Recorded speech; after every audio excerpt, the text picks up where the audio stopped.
Why တဲ့ဘက်သူတို့ကတက္ကီစင်ပြန်လဲကြိုးစားလိုက်ပါတယ်ဟိုလည်းမေးစင်လဲ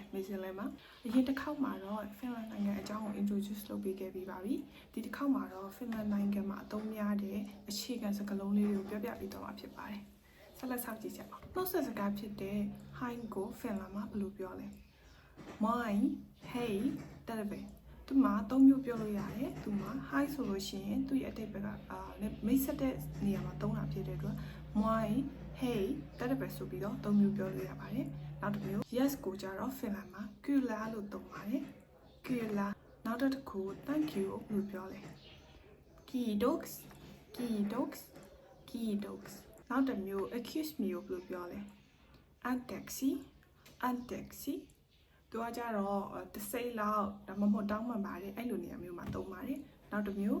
နှုတ်ဆက်စကားဖြစ်တဲ့ bye bye ကိုဘယ်လိုပြောလဲ wine wine hey hey wine ka hey pa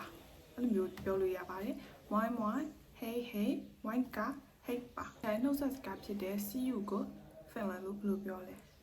nahadan nahadan nahadan နောက်တစ်မျိုး good morning ကို Finland မှာဘယ်လိုပြောလဲ hyvää huomenta hyvää huomenta afternoon ကိုဘယ်လိုပြောလဲ hyvää päivää hyvää päivää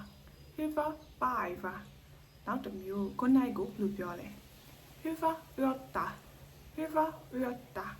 hyvää yötä နောက်တစ်မျိုး sleep well ကိုဘယ်လိုပြောမလဲဒါကိုကျတော့အိတ်တဲ့နေရာမှာဘယ်လိုပြောလဲဆိုရင် hyvää yötä nukuhyvin ကောင်းသောညပါကောင်းကောင်းအိပ်ပျော်ပါစေအဲဆိုရင် sleep well ပေါ့နော် sleep well ကိုဘယ်လိုပြောလဲဆိုလို့ရှိရင် nukuhyvin nukuhyvin နောက်တစ်မျိုးအင်္ဂလိပ်မှာ no ကိုအငင်းဆိုရင် Finland မှာကျတော့ no ကအငင်းမဟုတ်တော့ဘူးသူကကြတော့ဘယ်လိုပြောမလဲဒီကလာလို့မပြောချင်